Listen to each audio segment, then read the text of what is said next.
All right, welcome to RetireJapan TV, where we talk about personal finance, investing, retirement, and life in Japan. Today is going to be mostly life in Japan, I think. We're going to try and keep it fairly light-hearted. But thanks for joining us tonight. The first thing I want to talk about is the heat. The heat? Is it hot where you are? Is it hot? How are you finding the weather today? I work from home and I'm very fortunate because if it's too hot, I think, I'm not going to go out today. I use a shared office in the local town.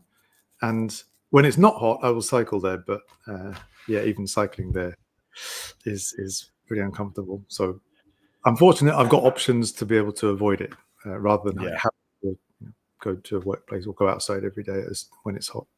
So for me personally, surviving. Yeah, it was 36 in Sendai today. Really? Wow. Really hot. I saw the news though, like it's 40 in Hokkaido. In Hokkaido. So Hokkaido was my dream. It was like, okay, so now that it's getting unpleasantly hot in Sendai, I'm going to spend the summers in Hokkaido, where it will be cool and not humid. Good luck. My dream is dust. It's gone forever.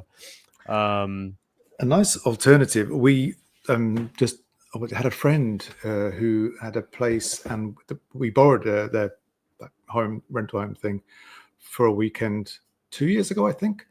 And it just happened to be a heat wave that weekend in the news in Tokyo or the Kanto region. And where we were up in Karuizawa in Nagano Prefecture, it was chilly at night. We were feeling cold. No, yeah, come on. And so it was lovely. It was really nice. So we haven't been this summer, but that would be a nice, if it gets too hot, Karuizawa or Nagano Prefecture in general, or any kind of it's a plateau, isn't it?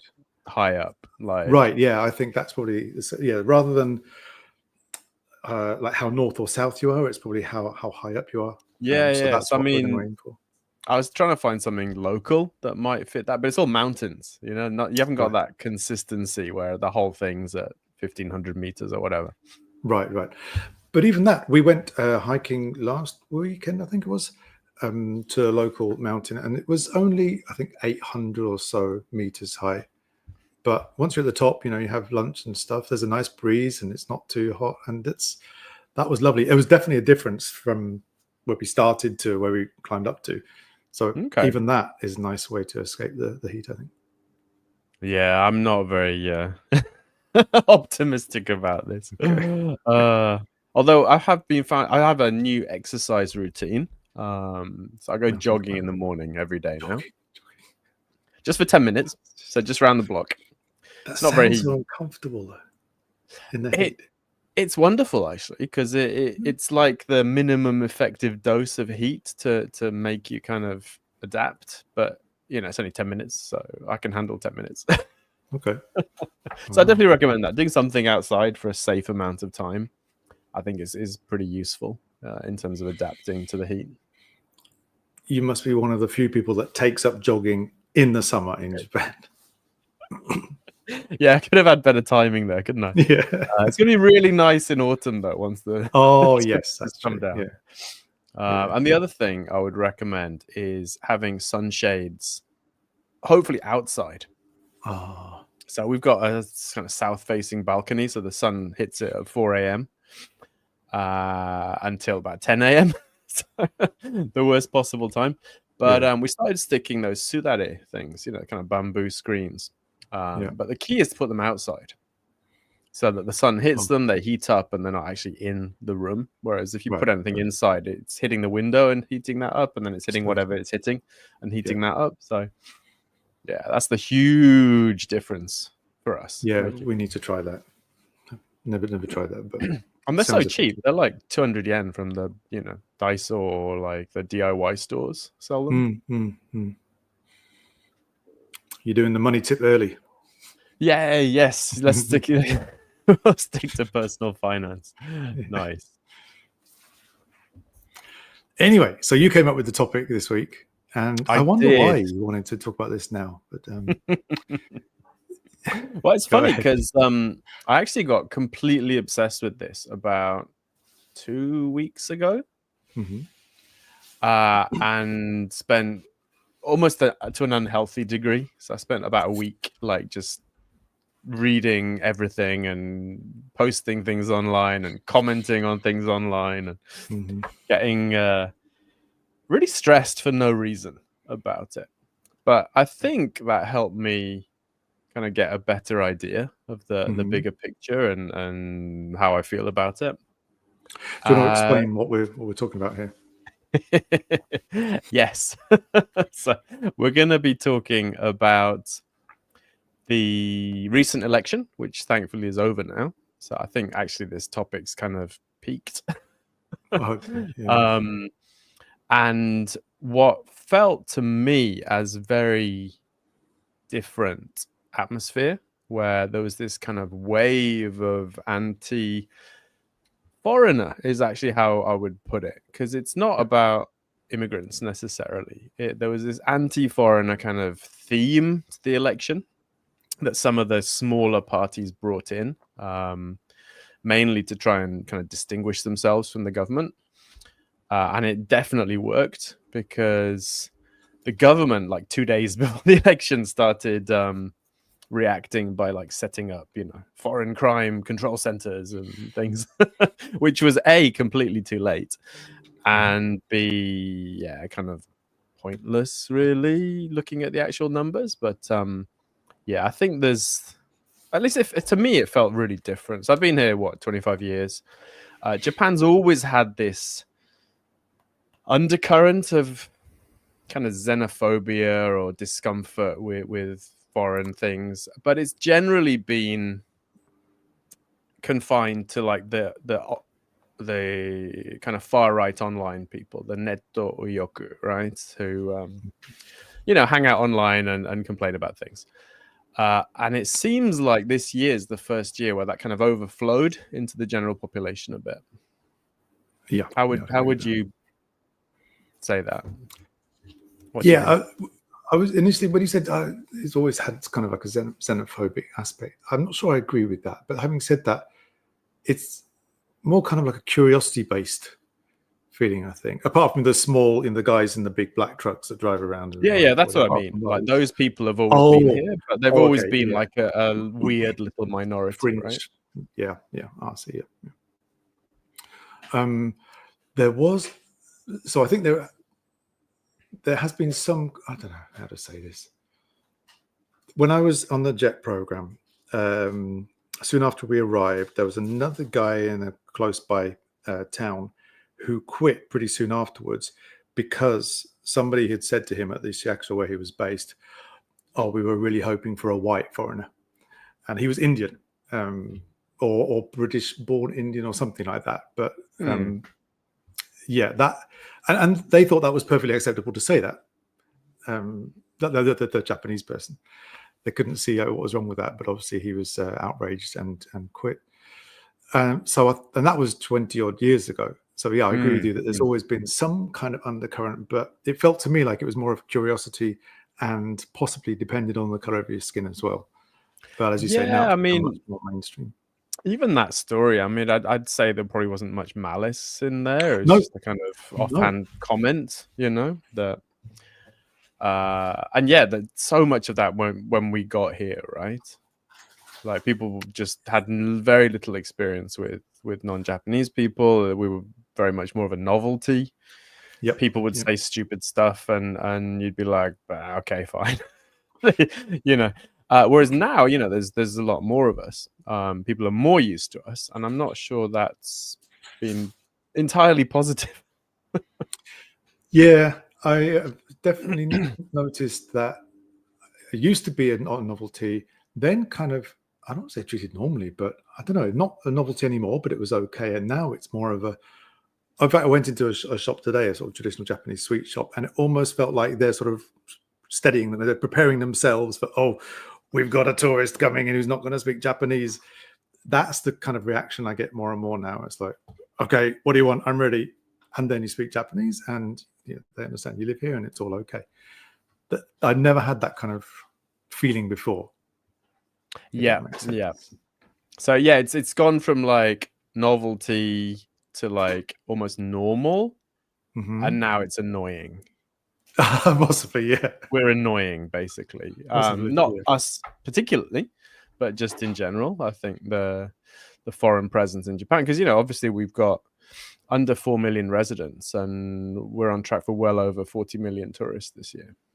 Yeah, it's about 10% of the foreigners here are residents, I think, isn't it? Something like that. Oh, I don't know what it's going to depend on the season, isn't it, as well? Oh, that's true. Yeah. Yeah, 10% of the tourist visitors would be residents. Right. Yes. Yeah. And I think that's what's caused a lot of the backlash, from normal people at least. Like, I think the radicalized online right wing, they've been angry about all sorts of things for a very long time. But normal people who are like, yeah, I'm kind of sick of foreigners now. They're not making a distinction between residents and tourists. They're not necessarily talking about immigrants. They're just like, all these foreign people that are hanging around the neighborhood now are annoying me. And a lot of it, I think, is coming from tourists just not knowing how to behave, either, innocently, where they don't actually know what the kind of unstated rules are here, because there's so many unstated rules, right? All the way to like people who realize that there's not actually much of an enforcement mechanism, and they're like, well, if there's no enforcement mechanism, it doesn't matter if I break the rules, right? Right.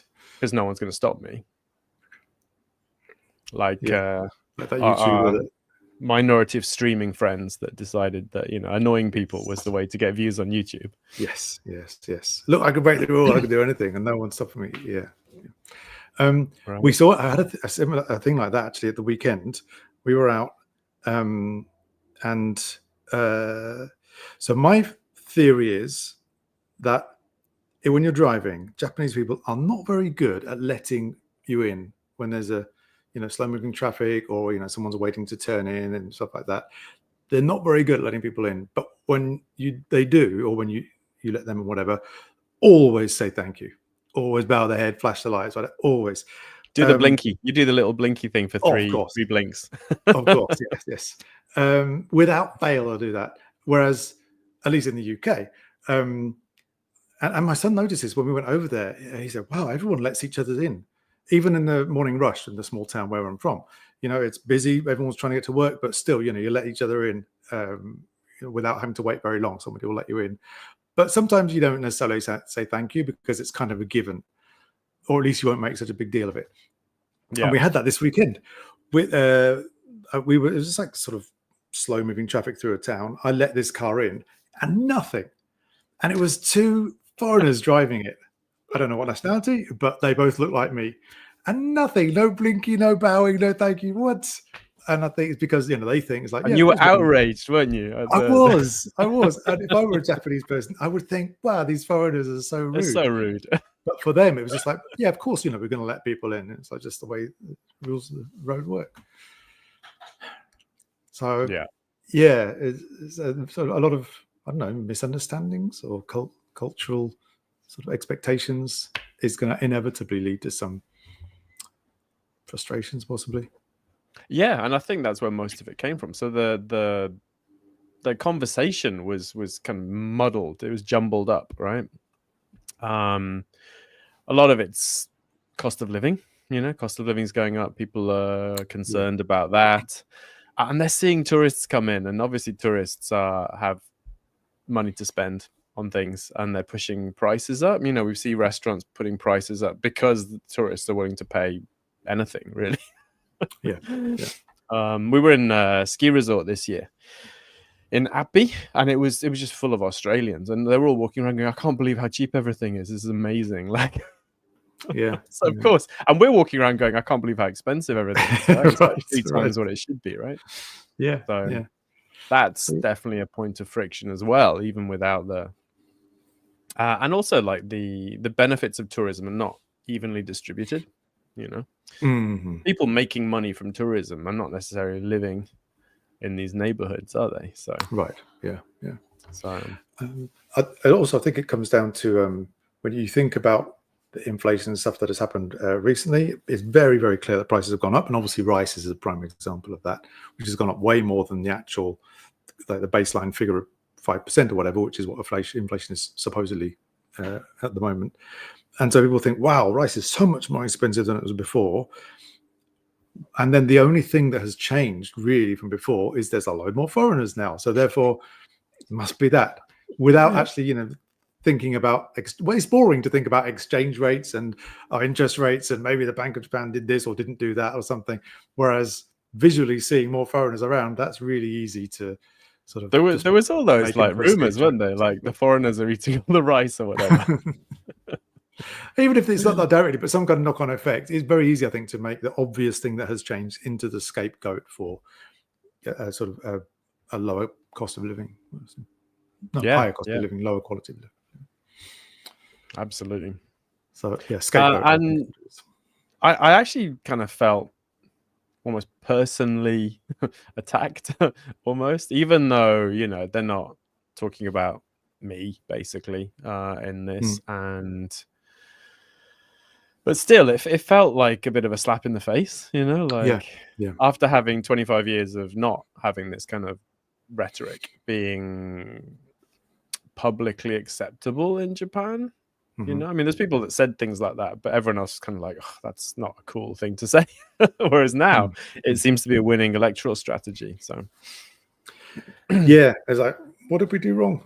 And now when I'm meeting new people or chatting to somebody in the shop or something, in the back of my mind is like, are you really okay with me, or are you one of those people that is complaining about me? Actually, yes. So I've found I kind of get a bit road ragey sometimes in Japan, like especially when I'm cycling. Okay now. When I'm cycling, like I get really snippy with drivers, and I found myself like cutting back, like restraining myself a bit more because I don't want to be like, shit, make more Sanseto voters, Restraint is the word. Restraint. But I do think that is the key, actually. So as non-citizen, non-voters here, I think the absolute worst thing we could do is start arguing with people or getting angry with what's happening in Japanese politics, because their whole shtick is that they don't want foreigners messing with Japanese governance and how things are done in Japan. So the absolute worst thing you could do, I think, is to wade in and do that. And there was that really good video. I saw it on Twitter myself, but basically this white guy who said he was naturalized went to a Sanseto rally and started arguing with everyone. Oh dear. Which didn't work really, because all it was two people having this like loud kind of aggressive argument in public, which is not really cool in Japan. Yep. You're certainly not going to change anyone's mind like that. And yeah, it just didn't feel right. Whereas afterwards, he was giving an interview to the media where he came across really well. Explained his kind of reasons and what he thought about the situation, and that was wonderful. So he should have skipped the argument and just done that. And I think for all of us, the best thing we can do really is just learn the language and be part of the community in a constructive way and be nice, basically. Yeah. MS has got a good point about that. Should we, as long-term foreigners, do we have a kind of responsibility to educate people arriving or short-term visitors about Japanese customs and etiquette?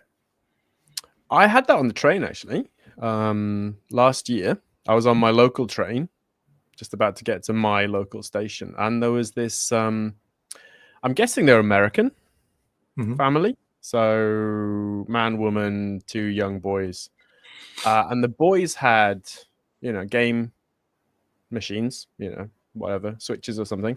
And they were playing them like on full volume in the train carriage. And everyone in the carriage is kind of like going, right, but not doing anything about it, obviously. Of course not. Of course not. So I went up to the guy and quietly, to let him save face. I was like, yeah, in Japan, you shouldn't really have stuff out loud, right? You should use headphones or turn the sound off, right? And he was like, well, I'm not doing anything. which I thought was a very disappointing reaction Yeah. from the presumed father. Like, oh, it's the kids that are doing something wrong. I'm not doing anything. Strange attitude.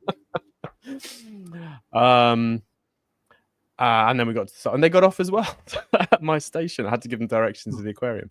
But yeah, I think that kind of thing would be good, because Japanese people get annoyed, but maybe they're not confident enough to say anything in English. Yeah, definitely not. For example, or you know, they might be afraid of making a cultural faux pas. So I think, yeah, it is up to us actually to talk to people and say, hey, that's not cool. Whether or not it solves anything, I think just doing it is helpful, especially for people being a nuisance in public, you know, in a way that's either, you know, people littering or people being overly noisy and so on. So yeah. Now I have a related thing which I'm just putting into the chat. It's an NHK article, as in Japanese, but about a week before the election, I think it was, they actually did some fact checking about the statistics that, or the so-called facts that some of the right-wing parties roll out, and do foreigners cause a disturbance, break the rules, commit more crimes, blah blah blah. And with the crime thing in particular, this I thought was a really good example of how two sides can say the same statistic and they both be right, or slightly different statistics and both be right. This looks at crime, and it's actually, crime has gone down at the same time. Crimes committed by foreigners has gone down over the past few years at the same time that the number of foreigners has increased. So that kind of almost blows the Sanseito argument out of the water from the start. But then they looked at actual crimes committed per size of population. And on the one hand, yes, crimes committed by foreigners as a percentage of the foreign population is higher than that of the Japanese population. So you could say that includes tourists, though, doesn't it? Sorry? I think that figure includes tourists. Possibly, I'm not sure about that bit. But anyway, that's an argument that could be used by Sanseito. Okay, there is a statistic that says this, yes. But the NHK article very intelligently says, in Japan, you don't have many foreigners that are babies and toddlers, or that are really, really old people in care homes. Okay, there are some, but there are not many at all compared to the Japanese population. So if you take that sort of slice of population, which is roughly equal on both sides, which is going to be people excluding babies and toddlers and excluding really old, then it's about the same. The percentage of crimes committed per that slice of the population, that age range of the population, is pretty much the same. So that's an argument against the Sanseito stuff. It's both using the same group of statistics, and they could both claim that they're correct. It shows how hard it is, I think, to actually believe what somebody's saying, because they could both technically be right in the way that they framed it based on the argument they want to support. I think so. I think a lot of the see, there's a really big difference between what people are putting on their websites and what they're saying in speeches and stuff and online. Oh, is a big one, because like if you look at party websites, I think there's a lot of valid topics there, and I think it's healthy that Japan is going to have a conversation about this now. Whereas until now, the government's tried to not have a conversation about it, so they've been implementing a de facto immigration policy without really having a conversation about it or explaining it or figuring out whether that's what we want or how we want to do it. And by we, I mean the Japanese public, not we. So I think that's perfectly valid. What I don't like is people lying and using one-off kind of cases and generalizing, like that thing about people on welfare, which was a huge talking point, right? Like 33% of households on welfare are foreign, when it was actually something like 2.9%, and most of them are kind of the Zainichi Koreans that have been here for generations. Oh, right. So again, it's kind of misleading. So that kind of thing is annoying. And you see people saying, yo, like, if there's more foreigners, there'll be more crime, or there'll be, things will be unsafe and stuff. Like, I think it's a great idea to fix specific problems, whether allowing non-residents to buy real estate is a problem. If it's a problem, then yeah, definitely make it more expensive to do so, or don't allow people to do so. That's perfectly fine. There was this thing about people abusing health insurance, or not paying into health insurance, or not registering for health insurance, and the stats really shocked me when I saw, they're saying something like 30% of foreign residents are not properly registered with health insurance, which is a problem, right? And we should definitely fix that. Oh, that was true, was it? Apparently. Oh. So the government stats say that, but a lot of these people are students, so I see. All they need to do is register, and they'd have minimal payments anyway. Right. So it's an easy fix. You just need to get the enforcement mechanism up a bit. So it's all these things that we could fix, but the extrapolating that is it's not fun, is it? Yeah, and just fixing it doesn't make a good political campaign, does it? Yeah. Well, that's the thing. I think the government really dropped the ball here, because they could have fixed all this stuff easily, and then it would take away a lot of the talking points, wouldn't it? Yeah. Should we go through the comments a little bit? Yes, good idea. Okay, so there's a nice one. Last minute tips for a permanent residence application. Don't know. It depends what kind of application it is. So if you're married to a Japanese person, it's different from if you've lived here for 10 years. It's different to if you're, you got the high skilled kind of fast track application. But basically nothing's changed actually with the PR system, with the naturalization system, and nothing is going to change, I don't think, for a while. So yeah, there's no rush. Just go ahead, and really good luck with the application, because permanent residence is a fantastic upgrade for most people. Yes. As long as you understand the tax implications, because permanent residents have to pay tax on foreign inheritances, and people on working visas don't, generally. So what about regular income outside Japan? Is that the same thing as well? That's just time based, so that has nothing to do with your visa. It's just whether you've lived here for 5 years or not. Oh, right. Okay. So yeah, as long as you lived here for 5 years, it applies to everyone. Oh, we did this one, didn't we? Yes, I do think we have a role here in saying things to people who are being obnoxious in public.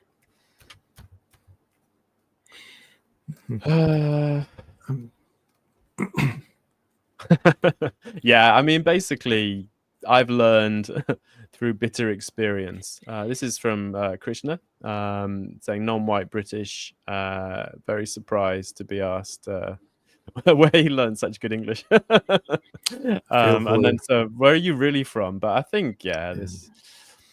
and yeah, so our little, travails are nothing compared to some people. Yeah. I think some people might be watching this and thinking, okay, two middle-class white guys, poor things. And yeah, there are many people who have got it much worse, not just in Japan, but obviously in other countries as well. So yeah, but even in Japan, like I had a friend, I used to do karate with this guy. He was from Washington, huge black guy, really, really nice guy. And every week the police would stop him on his bike.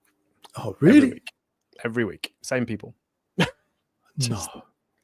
Just horrible, and I've had nothing like that in Japan. So it really does depend on your situation.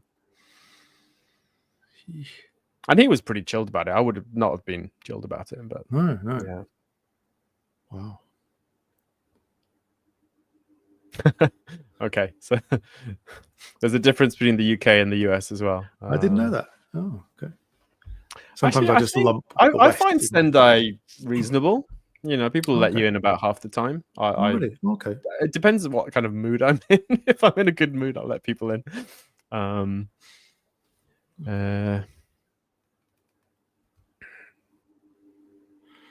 Yeah. So yeah, this is responding to the, do we need to be enforcers in Japan? And I think welcoming is different from telling people when there's a problem, because if they don't know there's a problem, you're doing them a favor by telling them, right? Yeah, you never know how they're going to react. Exactly. Okay. We have a personal finance question. Yes.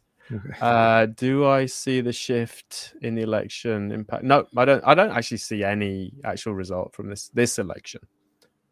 Because one party got 14 more seats. That was it. So there's not going to be any kind of practical change from that, I don't think. The only difference is that they've shifted the Overton window, and the Overton window is talking about kind of what's acceptable to talk about. And so now immigration and questioning whether immigration is something we want is now very firmly part of the political conversation in Japan, and it wasn't 3 months ago. So that's the only change. And going forward, is it going to make a difference? I'm not sure. Like I get the feeling that some of these new parties are not going to do fantastically well once they're actually in power. Right. It's quite common for people to say things a bit like we've seen this in the UK as well, right? Yeah. With reform and stuff, where they came in, they said things that were new, but once they were in power or close to power, they didn't really have that big an effect. I'd agree with you about nothing really changing for a few other reasons. One is the Bank of Japan has a big influence on the economy, and they're not changing leadership or anything at the moment, although he's looking pretty old, I have to say.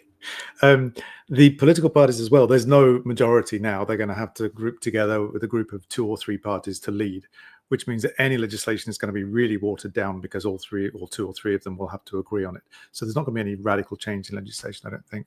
And then, of course, external factors, like in particular the any tariffs from the US is going to have a big impact, which is kind of unrelated to the election result.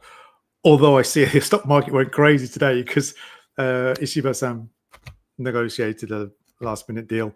I thought that was his strategy, like, okay, let's just make any deal at all so I can say, yeah, we did a deal, and then I won't have to resign. But it looks like he's just resigned. So, okay, that didn't work. I think it's the other way around. I think this is Trump trying to distract from the Epstein thing.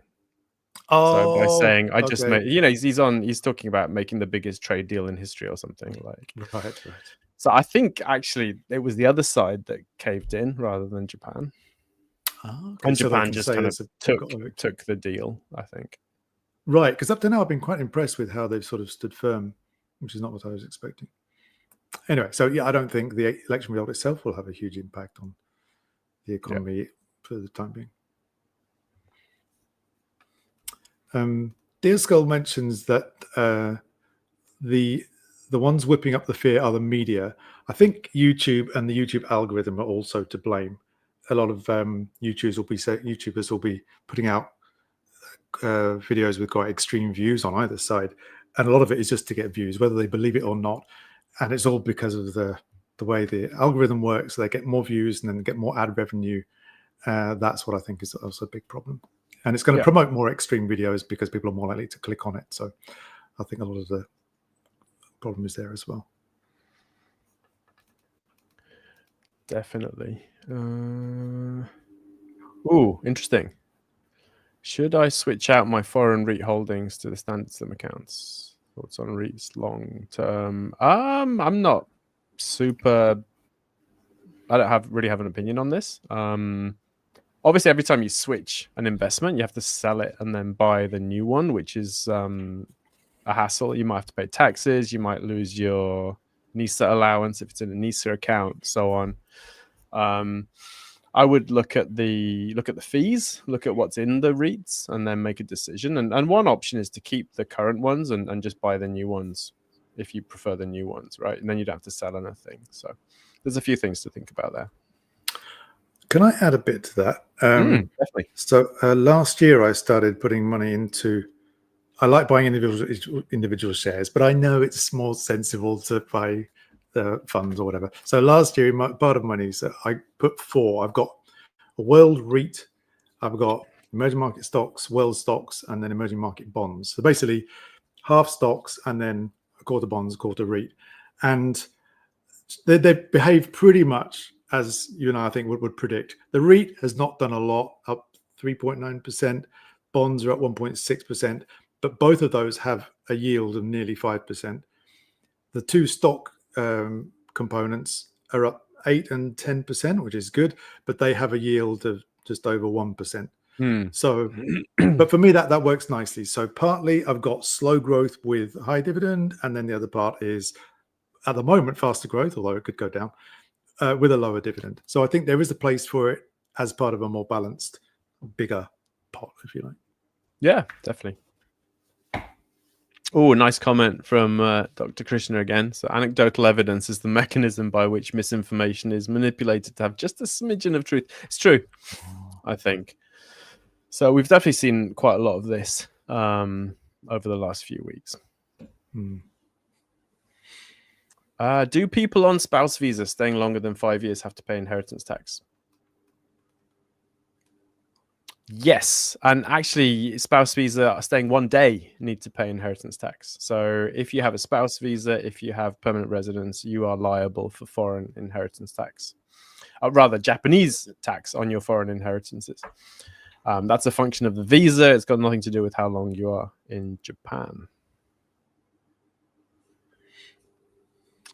Are low-wage workers brought on? Yes, everyone needs to pay into the health insurance, although a lot of these people on the technical trainee things were in, were kind of abused by their employers. So I don't know if they were given accurate information. I don't know if they had enough money to or the freedom to go and do this. So yeah, that's a very interesting question. Like, how many people who are not paying in were actually on the now hopefully reformed or eliminated kind of technical trainee scheme.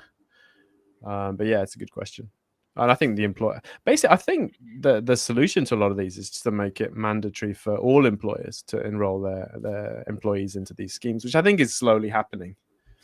So the bar for having to enroll employees into Shakai Hoken is getting lower and lower and lower over time, and hopefully eventually it'll just cover everyone. And that would be the easiest way to get rid of this number of people, both Japanese and non-Japanese, who are not paying in because they kind of slip through the system. Okay.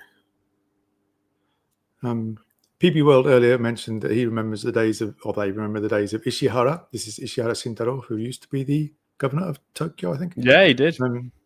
Fear-mongering of foreigners looting during earthquakes. So yeah, it's nothing new, and I think all we're seeing is really, sort of a bigger scale or a bigger portion of the population believing. I think this is more kind of. See, he was an old school kind of far right kind of attitude guy. I think what we're seeing now is more kind of frustration and yeah, it's different. It's not hatred. It's more like, this is annoying. I don't like it.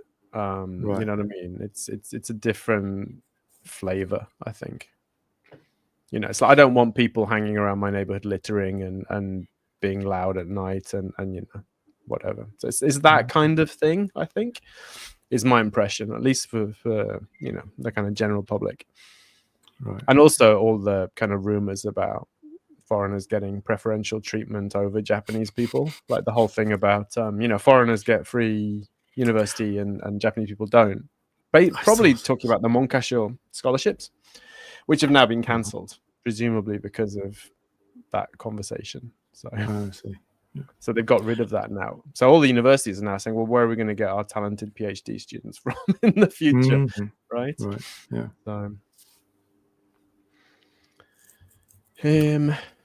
Spouse visa versus permanent resident. What are the advantages of permanent resident? You said it was a good thing earlier.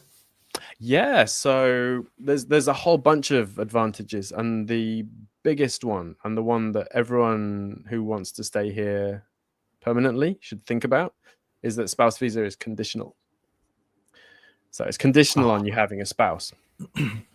So if you get divorced, then you no longer have the right to stay in Japan. If your spouse dies, then you no longer have the right to stay in Japan. So it's pretty risky, I would say, to stay on a spouse visa long term.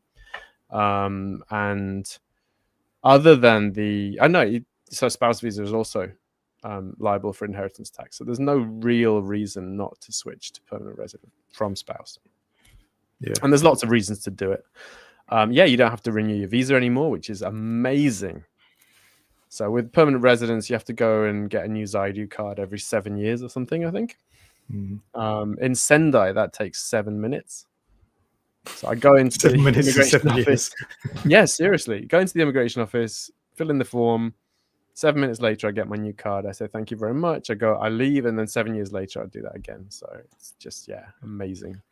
Yep. For me, it's worth it just for something that you don't have to worry about anymore. It's well worth it. Yeah. And you can get loans much easier. Oh, right. I hadn't thought about that. Yeah. Divine L makes a good point that although the election sort of threw things up a little bit, the LDP is still the largest party. Don't expect things to change radically anytime soon. Yeah. And actually, another point I read somewhere is that in Japan, especially, the civil service tends to run the country. And the politicians just kind of, make speeches and stuff. But the civil service just keeps doing whatever they're doing. So, and the civil service in Japan is fairly competent and kind of rules based. So that's an extra kind of layer of stability in Japan. Yeah. All the remaining questions we have so far seem to be financial based, apart from best James Bond movie. Which, given that, we're not a financial channel, is terrible. Yeah.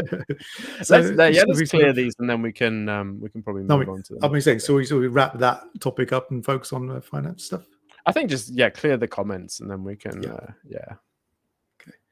So the first one I've seen was Japan Life Go. Do you still recommend Wise or another service for international money transfers in and out of Japan? So I was complaining about Wise the other week because they put their fees up slightly again. But it's still, I still use it every month to send money to my daughter who's in Canada. Occasionally I'll send it to my grandkids in Sweden. It's super easy to use. I love Wise. I think it's great. There are alternatives. I think Revolut is an alternative. I haven't used it myself. It seems similar. But Wise is completely fine, and it's much better than a lot of banks are, especially for smaller amounts. So Wise is kind of perfect. Target is small amounts of money that you're sending to new people, because it's really easy to send money to a new person, and it's fairly cheap to send small amounts. If you're sending large amounts, because Wise takes a percentage, whereas some banks have a fixed fee of like 2,000 yen or something. So if the numbers get big enough, it's cheaper to take the fixed fee over the percentage. So it's always worth, So Wise will give you a quote. You can go to Wise and type in, and it'll tell you how much the fees are, and then you can compare that to a bank, say, and see how that goes. So I use Wise as well, and I'm always nervous because I've heard stories about they can suddenly suspend your account, and of course they have no physical branches, so it's a bit more difficult to go and chat with them. I've not had any problems, but last week for the first time, I got a message saying, we've received a 60,000 yen transfer, which I was expecting. Can you, before we clear it, can you tell us, how you use the bank, how you use Wise, what you want it for? No, I didn't. I didn't have to submit any ID again or, stuff like that. It was just, I think, like 1 or 2 questions about, yes, I use it for monthly living expenses or something. And then, within a few seconds after answering, it came in, which was kind of weird. It wasn't a very thorough check, but it was still a check. That seems like a regulatory thing. It might have been... Right, a random spot check. Is this person a real person or something? Yeah, I think one thing is don't keep money in Wise. Right. Yes. Like whenever I make a transfer, I transfer the money in after I've set up the transfer, and then it goes through. All the people who seem to complain about Wise online, had a balance, and they're annoyed because they can't get at their balance or something. So one way to avoid that is just not to have a balance in Wise. Yeah, good point. Or at least not a significant one. Big one. Yeah. we have a good one about inheritance. Now, if you mention that, I will find the thing you linked to in your blog post this week. Okay. Okay, so any tips to ease up on inheritance tax other than gifting each year? That's it. But Japanese inheritance tax is not as bad as people say it is, or as people think it is. Generally speaking, unless you're inheriting more than 100 million yen, like almost $1 million, it's not that bad. The rates are not that high. You do have a tax-free portion up to 30, 36, 42, 48 million yen, depending on your circumstances, your family circumstances. And you only pay tax on the portion that gets sent to Japan. So most people don't pay inheritance tax. So I think something like 93% of estates in Japan don't pay inheritance tax. So it's only people that have... How much? Yeah. It's only people that have quite a lot more that need to worry about this. And if you have quite a lot more, then you should probably talk to a professional. You can definitely afford it.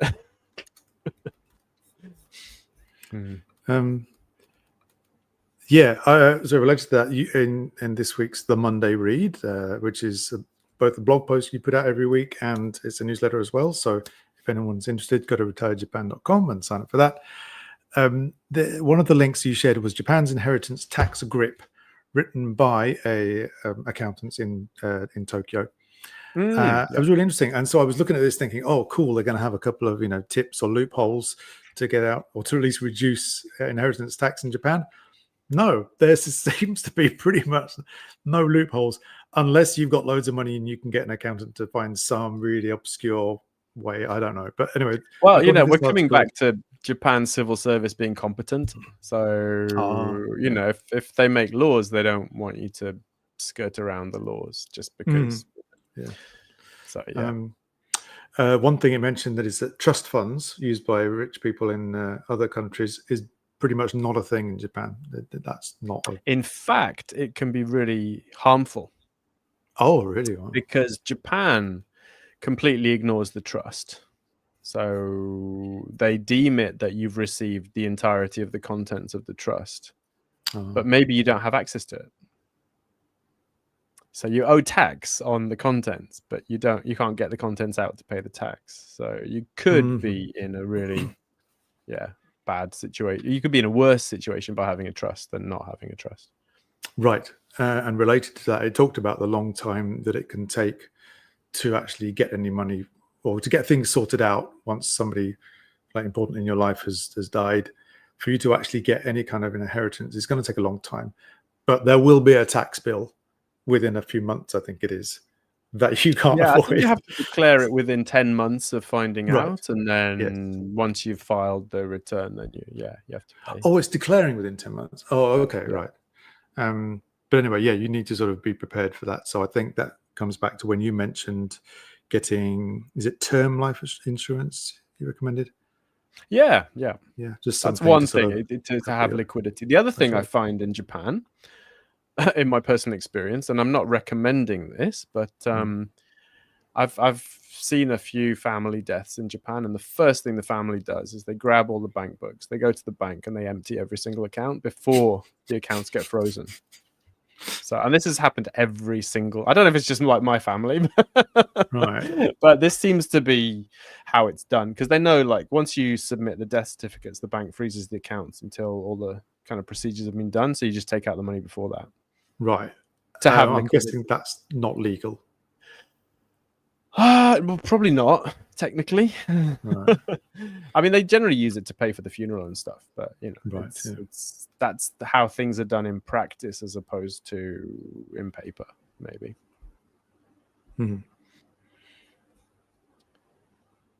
This is a good question, I think.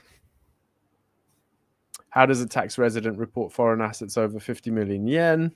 So this is something you have to do if you have anything abroad that's in total worth more than 50 million yen. You're supposed to do a declaration of foreign assets. It is separate from filing taxes. So it's not part of your tax return. It's a separate form that you have to give to the tax office. but I think sometimes it is mentioned as part of the filing. At the end of the filing, you do your there's a online little filing. box, isn't there? So Right. you tick a box that says I don't have, or I haven't, I don't need to file this stuff or something. Right. And if you do, I think it has a link to where you then go and print it off or whatever. Yeah, there's a PDF somewhere like that you can or the tax office would be happy to help walk you through it, I think. Yeah. Again, we've talked about this before. Go to the tax office and they're very happy to help. I have to address this. Sorry. Best James Bond movie, Thunderball. It's not Thunderball. Sorry, MS. Thunderball's good, but it's a tricky one. You can't beat Goldfinger, I think, really. Classic. Okay. Classic. It's got a bit of everything. I like the more modern ones. So I really like Timothy Dalton. I don't know why he's not ranked. Oh. Yeah, I think he's great, especially the second one. What is it? Is it License to Kill? The second Timothy Dalton one? Oh, or Living Daylights. I can't remember the order now. No, that was the Living Daylights. The first one. Wasn't it? Okay, so it must be License to Kill then. Yeah. Okay, so I like that. I really like that, and then I really like Casino Royale. So. Oh yes, that's true. Yeah, very good. The recent Casino Royale, right? I don't know if there's another one. Yes. Oh, that's awful. The very first one. Yeah, the recent one. So that one, Goldfinger, and then GoldenEye, Pierce Brosnan. He's underrated. I think that's my top three. Really? MS, feel free to fire back and disagree. Anybody else? Nice. Spot the Brits. Yeah, ask us about James Bond or something. Okay, so doesn't spousal visa allow for permanent resident application after 1 year? I don't think so. Has that changed? It used to be 5. I thought it was 3 now, but it might be 1. I think it depends how long you've been married. So if you were married before you came to Japan, I think that makes a difference. But again, I'm not a visa specialist by any means. So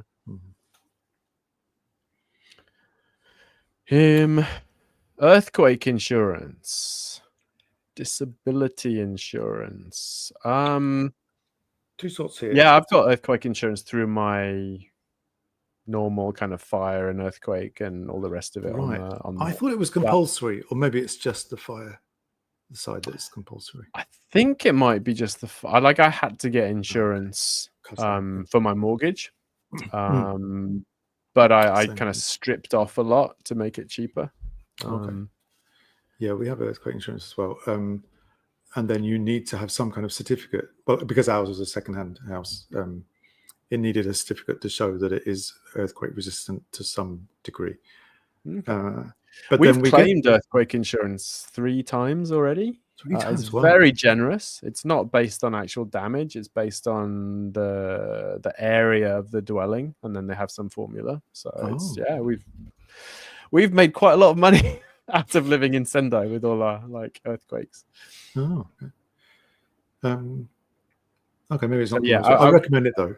Yeah, I think having earthquake insurance makes sense. Disability insurance. When I've looked at it, there's been so many kind of conditions on it. It seems so limited that I did find it a bit. I didn't get it myself. I thought, if it's going to pay out this little under these very limited circumstances for that limited amount of time, it's not worth the money. But it might be worth looking at. It makes sense if the coverage is good, I think. Yeah. Also, Nenkin pays out if you become disabled is the other thing. If you're paying into Nenkin, you can get basic kind of disability pension from Nenkin. Before you reach pension age? Oh, absolutely, yeah, from when you become disabled. So that's definitely worth thinking about as well.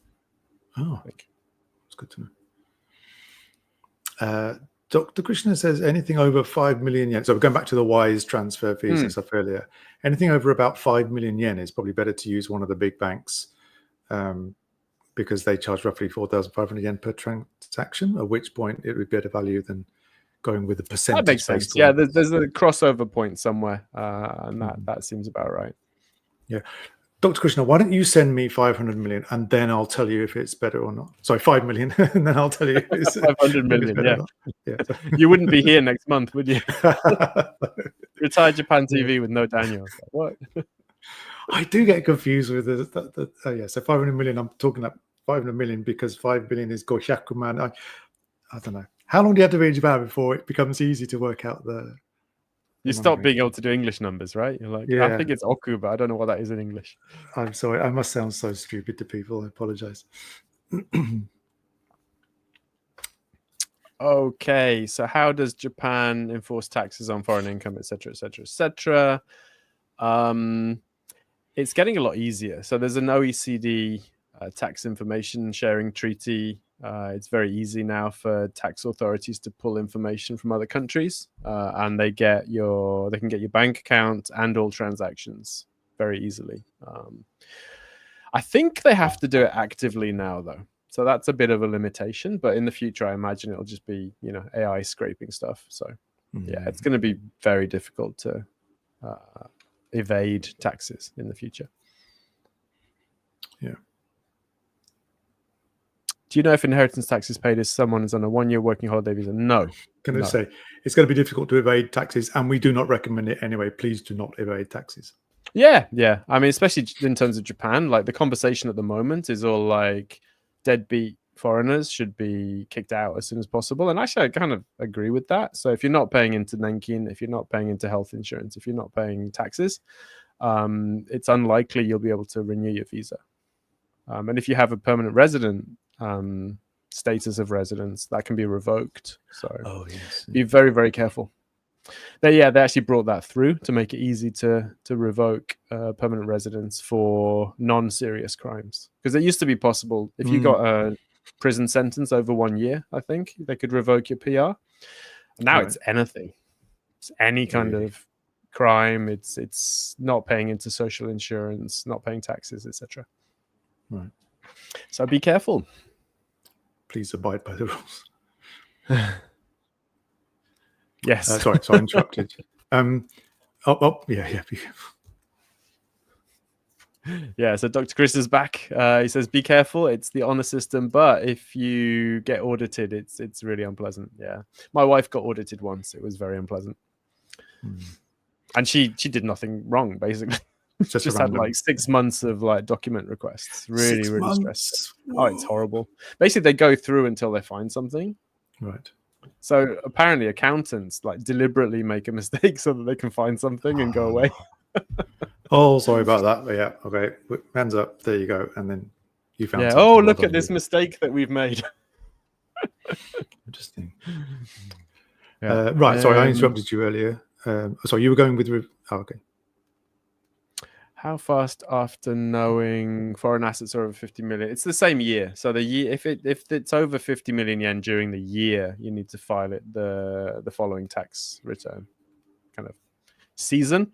I think the deadline's different, but I can't remember when it is. I interrupted you earlier. You were saying, do you know if inheritance tax is paid if someone is on a... So no, it's not. So only tier 2 visas have to pay inheritance tax, and that's spouse, permanent resident, long-term resident, and then anyone who's on a working visa over 10 years. So after 10 years in Japan, you have to pay this anyway. But otherwise, spouse and permanent resident and so on is instant. So the second you get a spouse visa, you're liable for inheritance tax. Thanks. Going down here. So I have stocks abroad. I was told by the tax office I can pay tax in my home country for 5 years. Yes, that is correct. So the first 5 years you're in Japan, you are non-permanently resident for tax purposes, which confusingly has nothing to do with your status of residence. So it's got nothing to do with the visa, permanent residence. This is tax permanent residence. I wish they'd call it something else because it's so confusing. But yeah, first 5 years, you don't pay tax on foreign income that's not brought to Japan. If you bring it to Japan, it's taxable. If you don't, it's not. So that's fine. And then after 5 years, you have to declare any worldwide income to Japan. Mm-hmm. Okay. Bank recommendations. What bank do you recommend, Daniel? I have SBI Shinsei Ginko, and I have, unlike you, I don't have 12 or whatever. I have 2. SBI Shinsei Ginko and local Shizuoka Bank, although I'm not in Shizuoka Prefecture, but that's how the mortgage was with. And they're both pretty good. The Shizuoka Ginko one is really, as you'd expect from a local one, you have to go to a branch to basically do anything. There is online banking, but the other day I had to stop a regular transfer thing, so I had to go in and sit there and wait and sign a form and stuff. But they're always really nice and friendly, and you feel like a valued customer. SBI Shinsei Ginko, now SBI Shinsei Ginko, used to be the one for foreigners, and I opened it many years ago. Then it became not so good. I see people complaining a bit about it. I've never had any problems, apart from one time where they phoned up asking for more information about a foreign transfer coming in. But even so, they were very polite, and it went through in the end. I went to the office in town the other day to ask about future foreign transfers and stuff. And again, very helpful. I had to wait a while. This is the only thing with these real banks. They make you wait a long time now because I guess they're short-staffed. But it was very good. They were very helpful, and no problems there. I've looked into changing. And the ones that seem to be recommended are SBI Shinsei Ginko, Prestia, SMBC Prestia, which is different to just a regular SMBC, I think. And it's then the old Citibank. Right, yes, Citibank. Yeah, so it used to be Citibank, now it's called Prestia, and therefore they've kind of got English legacy systems or something. Yeah, it seems to be very well set up for foreigners, but they do charge a monthly fee of 2,000 or 3,000 yen a month, I think, just to have the account. And Sony Bank, which I think is the same as like Sony, the electronics company. But it comes highly recommended for foreigners. So I only had personal experience with SBI Shinsei Ginko, and despite what some others have said that the service has got worse, it's still working fine for me. Ugly website, but it's working fine. And then the other 2 here that I hear good things about for foreigners are Sony Bank and SMBC Prestia. Yeah, so if you need a lot of hand holding and you've got lots of money, then Prestia is a good option, definitely. Sony's fine. I've got a Sony account. I don't really use it. It's very similar to Shinsei. So it's you can have foreign currency accounts. They do lots of deals on foreign transfers and things.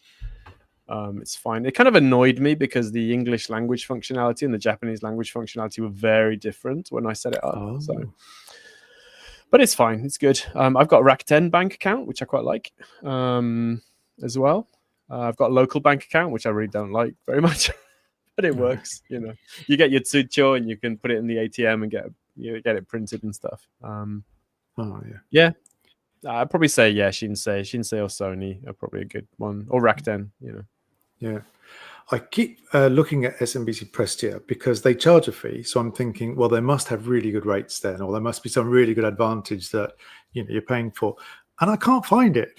Maybe once you get the account, it's different, but I can't see anything to justify paying that monthly fee. So I haven't. No. I think they might have free transfers if you've got a certain amount of, but lots of banks do that.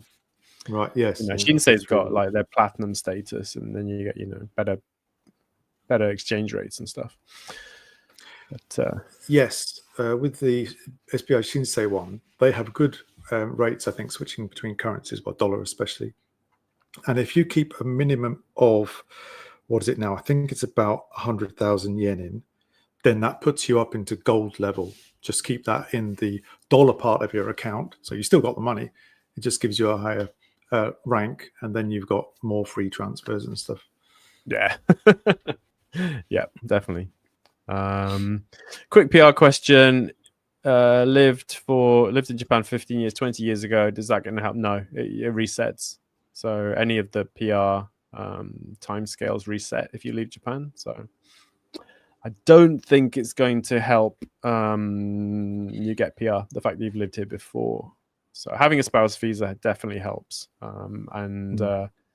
Yeah, I think if you've been married before you come to Japan, that they take that into account if you want to apply for PR as well. Oh, I didn't know that. They didn't used to. It used to be time in Japan. When I got my PR, it was 5 years, and it was pretty strict about it. And it seems to have gotten a bit easier now. Mm-hmm. Right, Nisa question. Does NISA have a maximum one-time pay-in limit? Yeah, I guess. So you can put up to 2.4 million yen a year into the growth section, and you can do that all in one go if you want to. So that would be the maximum if you wanted to pay in a lump sum. 2.4 million yen. The Tsumitate NISA, by the way, I just said this the other day actually for our son, that's up to 100,000 yen a month, I think, isn't it? Yeah. But it has to be a regular payment, so yeah, you can't lump sum them. Mm-hmm. If you didn't know about reporting overseas assets, I think you can just report for the following year and say, yeah, sorry, I didn't know about this. Because the reporting isn't a taxable event, that you don't owe taxes.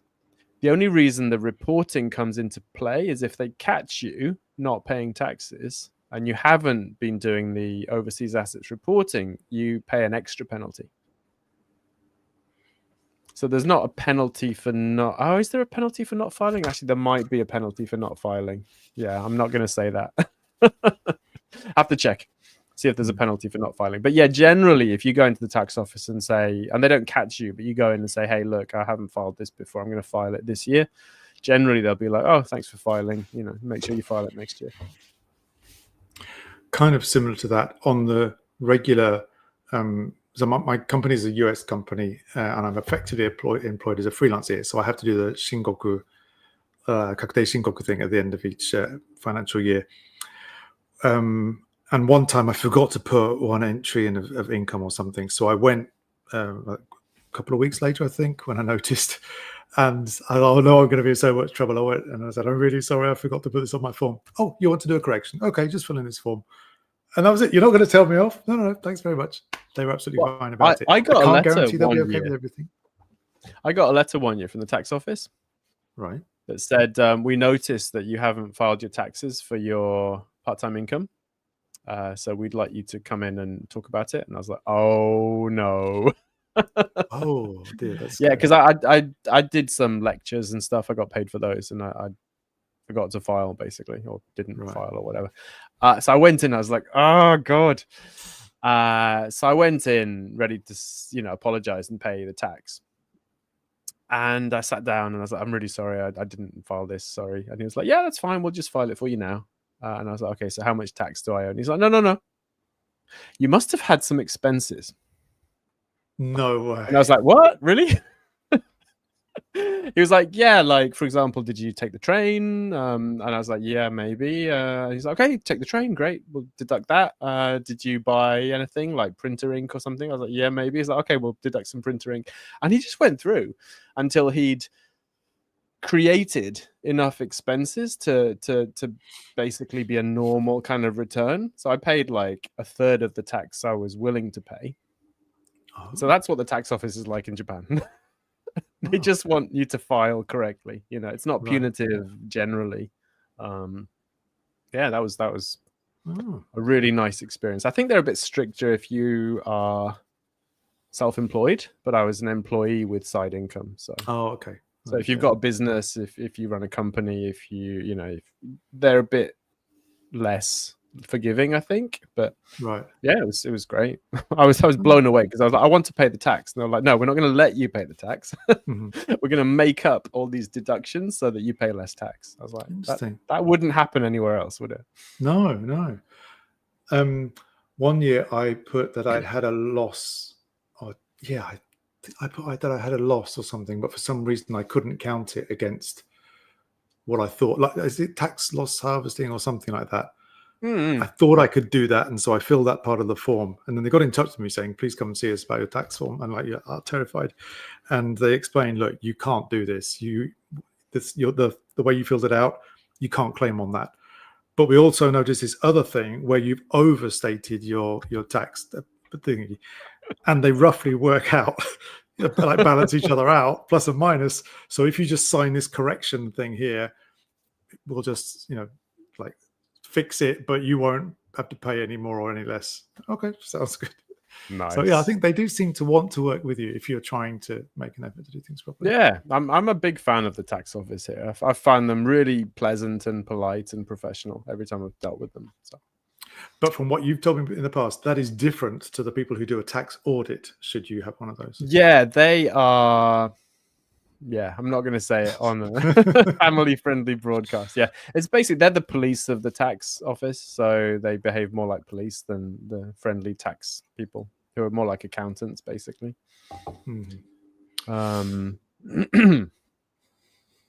Okay. How do people detect if you're liable for gift? Basically, if to get dinged for gift tax, you have to be audited, I believe. So if you're audited and they go, okay, what's this money? And you're like, someone gave it to me, then yeah, that's so yeah. But I do recommend doing your tax stuff properly if you're in Japan, because if you don't, you might not be in Japan much longer.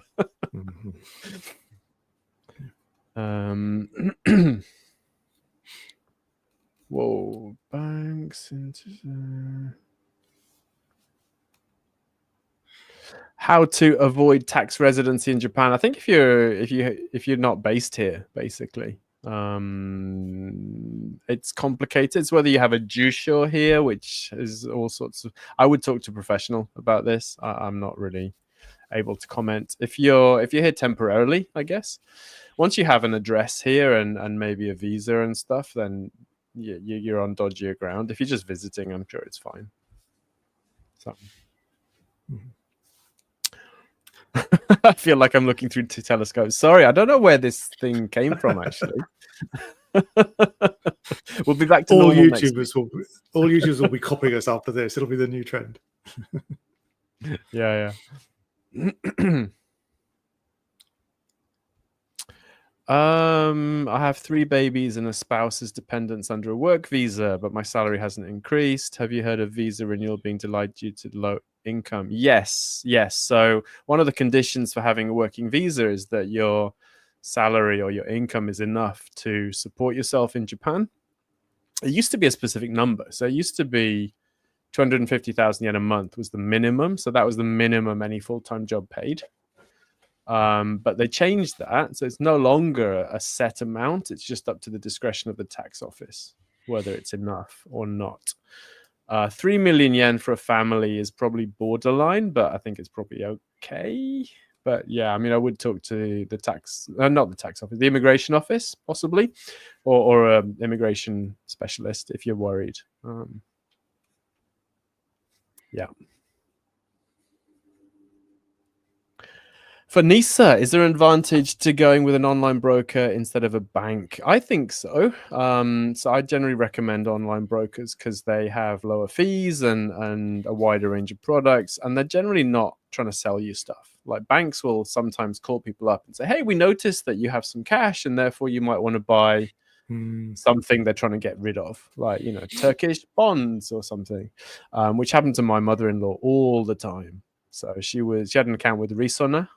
And they'd keep, calling her up and setting up meetings to try and sell her ridiculous stuff. So that's one issue with banks, I think. But also it's the fees and also it's the range of products. So, however, if you've got a bank and they have the products you want and the fees are reasonable, then there's no problem with doing that as well.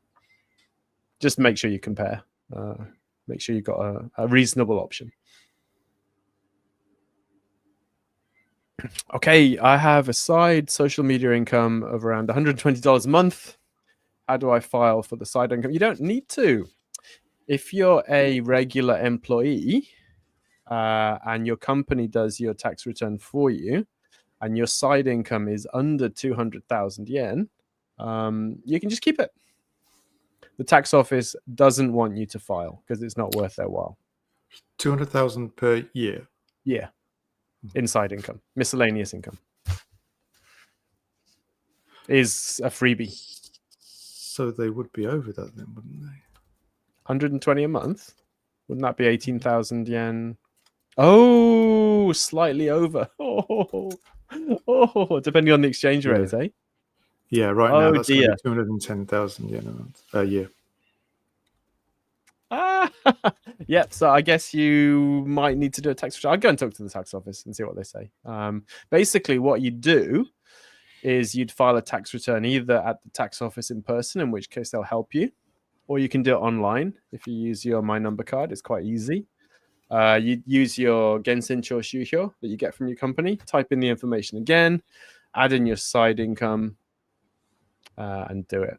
That's basically what I do. It takes about 45 minutes every year once you're used to it. Right.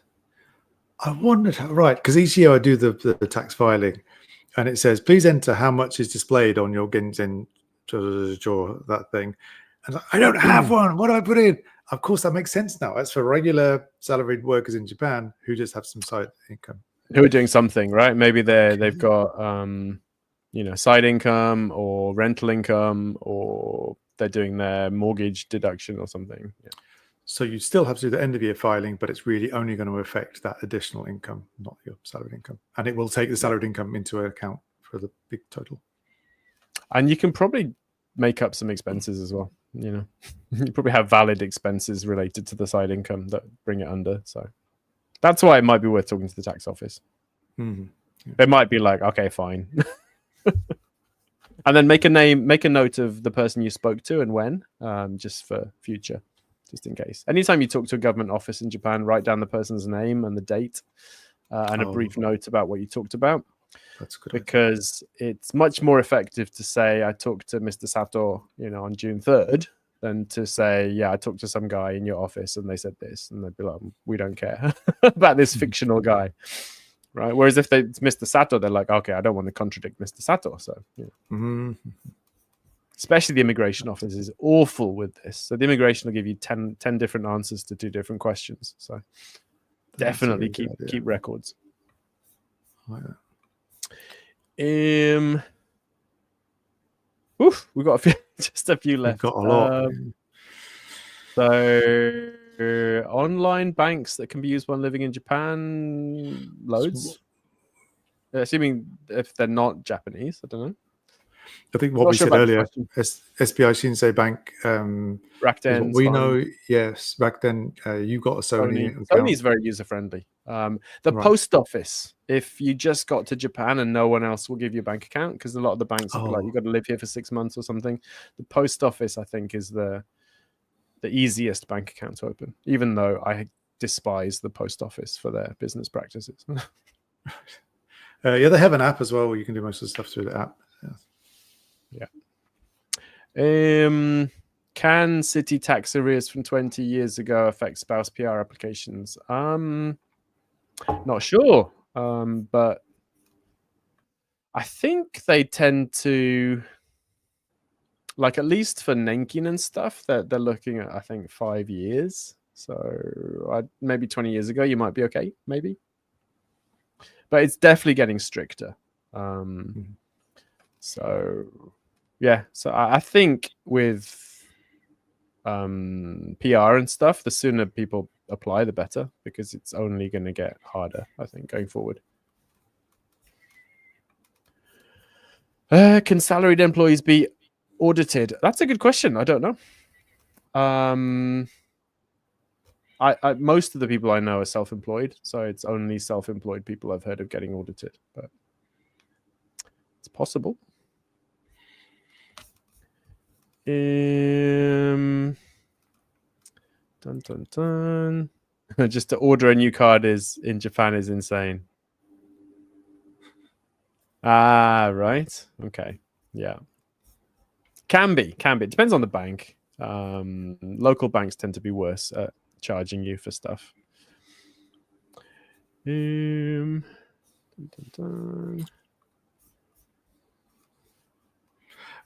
But there's a mention here about doing stock picks fun for our show. I think you're no longer really into individual shares. I personally I'm not, and nothing we do here is advice and stuff. So kind of reluctant to do that kind of thing. Yeah, SBI Holdings, I do hold that because it has a nice dividend. Nice. The only thing I had was Metaplanet briefly, but I've sold it all now. Which I don't recommend doing either. Yeah, don't buy Bitcoin holding companies now because we're at all-time high and it's about to crash. So.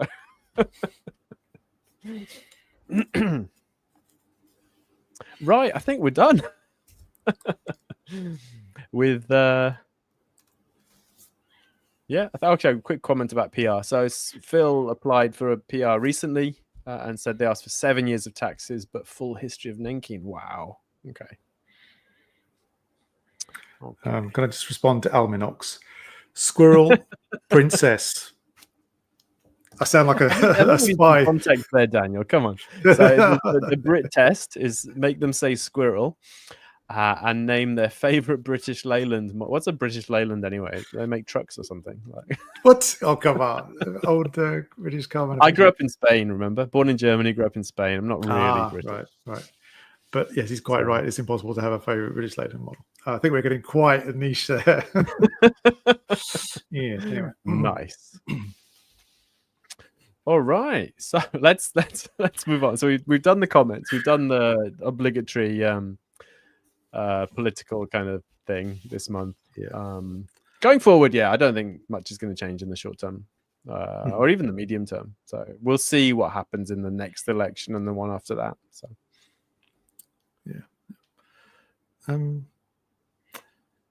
yeah, I'm going to skip a couple of things. Then we have a separate agenda. We're just skipping through. I'm going to skip some things and jump to the news. Daniel is setting the agenda. What's his motivation for doing so? So we jump to the news. Is that okay? And this is news.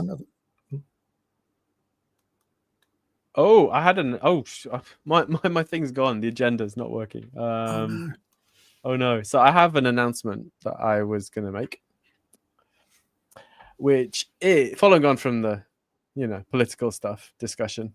I'm leaving Japan.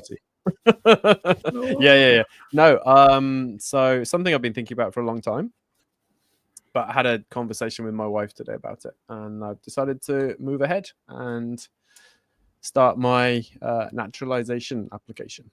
Oh, wow. So we'll see how that goes. I'll probably document it and complain about the process. So I think I've been thinking about this for a long time. So I first started looking into it in 2010. Had the initial kind of consultation, had an interview. And the interview was pretty bad. Like my case officer was really unpleasant. Oh, like the first person I talked to was lovely. And this is in the Homukyok. So it's in the Interior Ministry, not the Immigration Office. The Interior Ministry handles, or the Law Ministry, I guess it would be called, handles naturalization. So it's not the Immigration Office. So the first person I talked to was absolutely lovely. And then the second person was really horrible.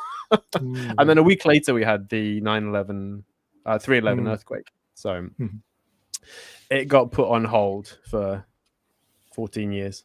And now, having done a lot of thinking about it, partly because of the last few weeks in Japan, where I thought, well, actually, I would like to have more of a say.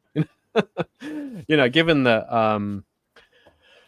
I am going to stay here, I think I really like Japan. It's home now. I've got no intention of living anywhere else. Given that fact, and the fact that I would like to be a Japanese citizen, just intrinsically, I think it would be a nice thing to be living here.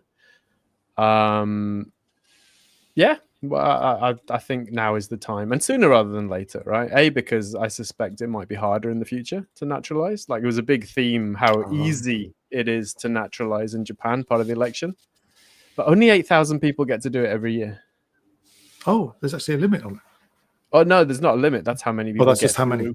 That's how many. Okay. It's between 7,000 and 9,000 a year on average. Not many. Wow. It's not many at all. And then I've been binge watching. I found this really amazing YouTube channel about naturalization. It's by one of the kind of Scrivener type guys. Fantastic channel. Like the way it's really well put together. It's really well structured. He speaks perfectly. It's kind of like normal Japanese, but easy to understand, nice cadence. Like it's just, you can tell he deals with a lot of non-Japanese speakers. Right. But wonderful channel. I've been binging that, and it's a nightmare. The naturalization process is an absolute nightmare. Really? So I'm not looking forward to it at all. It's so hard. I thought it was straightforward. So you need a perfect record in Japan the entire time you've been here, like financially, legally. Like I've got some minor traffic offenses from 20 years ago that I'm worried might disqualify me from naturalizing. It's that strict. So, and the paperwork is horrendous. Like you have to fill in this resume, this rirexio, listing every single address you've ever had, every school you've ever attended with dates and stuff. Like I have no idea. Wow. Have no idea whatsoever. So it's going to be interesting. But yeah, so my wife, I had to ask my wife because your spouse also gets checked and interviewed, and so if they're not willing to do it, then you can you can forget the whole idea. So yeah. Wow. Okay, this is and you're doing it as an experiment for the audience of Retire Japan. Yes, so that everybody exactly. that's very generous of you. No, it's actually something I've wanted to do for a long time. So this has kind of provided the push a little bit. Yeah. So yeah, I will keep you posted. Yeah, I'll probably next month I'll be like, oh, it's been requested already. Well, there's a few people in the chat sort of wishing you well and seeming like they're going to be interested in following your progress there. So yeah, keep us informed. And congratulations to Dr. Krishna, who just completed it a couple of months ago. After 6 months. That is fantastic. Very much congratulations then. Yeah. So that means, as Dr. Krishna, you're going to get even more complicated questions about where are you really from? One more passport. One more level, yeah. So I'm a Japanese citizen. It's like, okay, where are you from? It's like, I'm from Britain. It's like, where are you really from? It's like Inception. It's like a dream within a dream within a dream. Good luck with that. But yeah, it must be good. Having said that, personally, I'm not interested in going that route. I'm happy sticking with there's no need. PR. So I think there's two types of people that might need to naturalize, and then after that it's just a personal kind of decision. So I think if you've got a weak passport, naturalizing can make a lot of sense. Oh yeah. If your home country needs to get visas to go to different places, I think that's because the Japanese passport is one of the strongest ones in the world. It's like number 2 or something. So in terms of visa-free travel. And then if you're American, just to get out of the, IRS tax reporting regime. That's a good point. But everyone else, it's very much, I want this for my own reasons rather than practical ones. The only difference for naturalizing, I think, is you get to vote. This is a big one. That would be nice. You can run for office if you want to. Don't think I want to do that. You have the right to live in Japan as opposed to permission, which is what everyone else has. And you don't have to deal with all the, Zaidu card, foreign paperwork kind of nonsense, which isn't a big deal at all. Yeah. Just a little bonus. And the name issues go away. Thank God. But I'm very much looking forward to having my kanji. So will you still be Ben with a kanji for it, or are you going to change? Yeah. So I've got an alias. So I've had an alias for over 20 years now. And my alias is kanji. So I have an official legal name in kanji as well in Japan. And it's basically Tanaka Ben. And the Ben is tsutomu, so benkyo. And the nice thing about that kanji is that it is actually a name in Japan as well. So it's a normal, it looks completely normal, right? It's not some weird thing that I've kind of made to be pronounced Ben. It's a normal name as well. So kind of lucky. Yes. I can vote for Sanseito next time. Yeah, probably. They don't like naturalized citizens, actually. So if you look at their website, there's a lot of stuff about naturalized citizens not being able to take public jobs for 4 generations or something. So pretty unpleasant. Wow. Okay. Yeah. So keep us advised. Yeah, probably going to take a while, but we look forward to following that. Yeah. So the preparation takes ages, and then the process itself, I've heard lots of people say like 6 months, but that seems quite quick. So I'm thinking, yeah, probably a year or so. Yeah. Well, good luck. So with that, then I think we can move on to the news and other topics, if you're happy. We don't have a lot, actually, because the news is basically taken over with the election. But one thing I did spot for anyone who is following... Oh, before I forget, you mentioned the great YouTube channel. Can you add that to the description afterwards? Actually, will do. It's kind of interesting, and I think this is a bit of a kind of political observation. He doesn't have comments on any of his videos. Oh, interesting. Because he's a Japanese person telling foreign people how to naturalize. So I thought that was quite telling. That I can imagine what his comment section would be like. Yeah. Okay. Good. Thank you for that.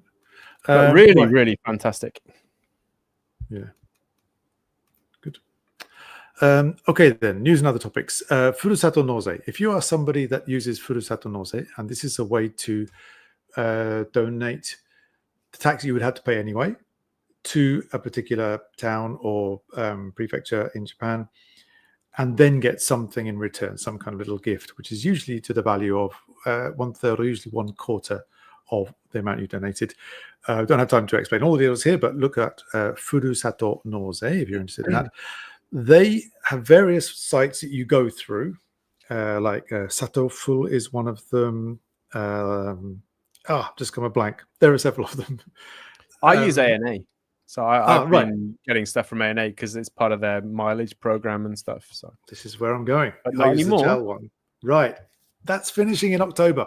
So if you go through a portal or a mileage website for your Furusato Nozei donations and consequently gifts, you will be receiving miles and points at the moment, but that will stop at the end of September this year. The new rule is they will not be able to give you miles and points. So if you're into that, use up your allowance by the end of September to maximize the points and miles. There's actually another Furusato Nozei news item. Wow. This is just... So recently, a court case was decided where the tax office claimed that Furusato Nozei gifts were taxable. Oh. And the person on the receiving end of that didn't want to pay and went to court and lost.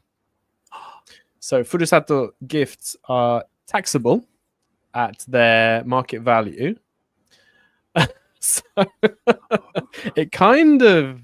I think this only really applies in practice to people that donate huge amounts of money. So the person in question, it was like 6 million yen's worth of gifts. Wow. The tax office were claiming was miscellaneous income and won. So if you're donating, huge amounts of money in Furusato Nozei and getting large amounts of gifts, these may be taxable going forward. So, that is good to know. So again, go and speak to the tax office if you think that might apply to you. Yeah, I mean, for most people who are getting, like a box of grapes and some beer, I mean, it's fine. But yeah, if you're chucking huge amounts of money through the system, then definitely.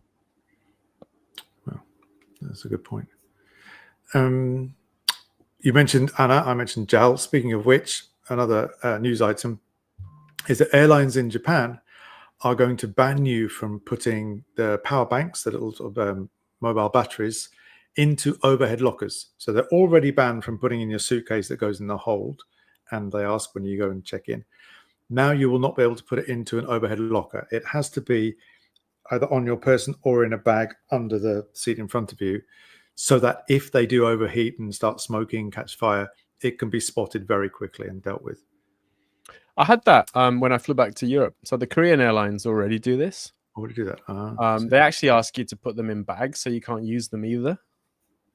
Oh, right. Mobile batteries, because obviously using them slightly increases the chance of them melting down or whatever. So yeah, so I think this is it's a worldwide thing. So there's been some dodgy batches of mobile batteries, and airlines are being careful about it.